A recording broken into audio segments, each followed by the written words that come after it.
আলাইকুম।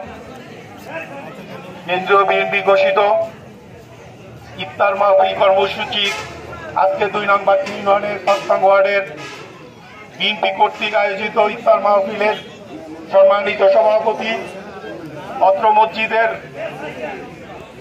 কোষাধ্যক্ষ আলহাজ আলতাফ হোসেন ব্যাপারী আমাদের মাঝে উপস্থিত আছেন। বর্কি বন্দর বণিক সমিতির সম্মানিত সভাপতি আমাদের মাঝে উপস্থিত আছেন। 2 নং বাট্টি ইউনিয়ন বিএনপির সম্মানিত আহ্বায়ক, বরিশাল যুব দল আহ্বায়ক কমিটির সদস্য, গৌরনদী উপজেলা স্বেচ্ছাসেবক দলের সিনিয়র যুগ্ম আহ্বায়ক, ছাত্রদল গৌরনদী কলেজ সদস্য সচিব সহ ছাত্রদল গৌরনদী উপজেলার যুগ্ম আহ্বায়ক সহ অন্যান্য নেতৃবৃন্দ, আসসালামু আলাইকুম। ইফতার খুব সন্নিকটে, আমি বেশি কথা বলবো না, 2-1টা কথা বলবো। আমাদের জানা আছে সকলের 5 তারিখের আগে সেই বিভীষিকাময় অধ্যায়গুলো, গত 16 বছর আমরা কি পরিমাণ নির্যাতন নিপীড়নের শিকার হয়েছি। 5 তারিখের আগের যে অতীত আমরা তা ভুলি নাই। হয়তো ক্ষমা সুন্দর দৃষ্টিতে দেখতেছি, তার মানে এই নয় আমরা ভুলে গেছি 5 তারিখের আগে লাঠি সোটা নিয়ে কিভাবে পাহারাদার বসানো হয়েছিল এই আমাদের গ্রামে। আজকে তারা বুক ফুলিয়ে আমাদের করুণা নিয়ে তারা হাঁটতেছে, কিন্তু ভুলে গেছে তাদের সেই অতীত কর্মকাণ্ডের কথা। আমি সাবধান করে দিতে চাই ওই সকল লোকজনকে, ওই সকল হায়না বাহিনীকে, সাবধান হয়ে যান, ঘরে ফিরে যান এই কর্মকাণ্ড থেকে। আপনারা গ্রামটাকে মাদকের অভয়ারণ্য বানিয়ে ফেলছেন। সেই নেতাদেরকে বলতে চাই, যারা আওয়ামী লীগের প্রশ্রয় দোসরের লেসপেন্সার বাহিনীর সদস্য ছিলেন, আমি নাম মেনশন করতেছি না, তাদের অদত্ত আচরণ এমন পর্যায়ে চলে গেছে যে তাদের টাকায় নাকি গৌরনদীর একেবারে প্রান্তিক থেকে সর্বোচ্চ পর্যায়ে নেতা নাকি টাকার বিনিময়ে কিনে নিতে পারবে।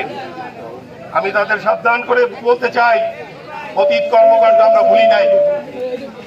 5 তারিখের আগে যারা আমরা নির্যাতিত ছিলাম প্রকৃত দল থেকে, তারাই আমরা বিএনপির কর্মী।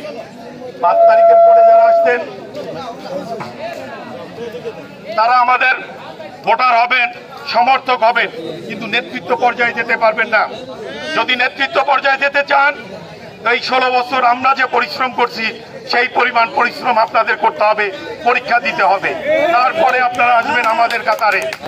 ভুলে যাবেন অতীতে আপনারা কি করছেন। আমার গ্রামে অনেক ফ্যামিলি আছে, পরিবার আছে, যে ঘরের একজন আওয়ামী লীগ করছেন, একজন বিএনপি আমাদের কাতারে নাম লিখিয়েছিলেন। কোন রকম ভুলে যাবেন না, আপনারা কসবা থেকে ভাড়া করে এনে সেই বর্গি এনে আমাদের উপরে অত্যাচার করছেন, হুমকি দামকি দিয়েছেন। আমরা ভুলে যাইনি, আমরা ভুলতে চাই না, তবে আমরা আপনাদেরকে ক্ষমা করে দিই। কিন্তু এর মানে এই নয় যে আপনারা নিজেদেরকে গডফাদার মনে করবেন। এর মানে এই নয় আপনারাই বিএনপি, আর কাউকে লাগবে না। ইদানিং আমার গ্রামে অনেকেই মন্তব্য করতে চান যে আমরা বিএনপি হলেই হবে। ভাই, সাবধান করতে চাই, আগামী নির্বাচন হবে অত্যন্ত কঠিন। আমাদের ভোট যেতে হবে ঘরে ঘরে, দাঁড়ে দাঁড়ে, কিন্তু সেই ভোটারদেরকে যেন আমরা বিমুখ না করি। আমরা ভুলে যেতে চাই যে আপনাদেরকে আমাদের প্রয়োজন আছে, তবে নেতৃত্ব পর্যায়ে নয়। আমরা আপনাদেরকে আরো সাবধান করব যে আমাদের দলে যেন কোন রকম আর একটা হীরা মাঝি, আর একটা জবেদ সর্দার সৃষ্টি না হয়। নিজেদের আর একটা হীরা মাঝি, আর একটা জবেদ সর্দার ভাবতে যাচ্ছেন, আর একটা হীরা মাঝি আর একটা জবেদ সর্দার ভাবতে যাচ্ছেন, সাবধান হয়ে যান, ঘরে ফিরে যান।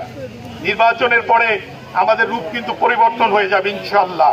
ওয়াদা করতেছি, গ্রামটাকে সুন্দর করব এবং শান্তিময় করব, সবাইকে কাঁধে কাঁধ নিয়ে চলার পরিবেশ সৃষ্টি করব। এই বলে যেহেতু ইফতার খুব সন্নিকটে, এখন দোয়া হবে, দোয়ায় সকলে অংশগ্রহণ করবেন। আর পরিশেষে দেশনেত্রী বেগম খালেদা জিয়ার সুস্থতা কামনা করে আপনাদের কাছে দোয়া চাচ্ছি।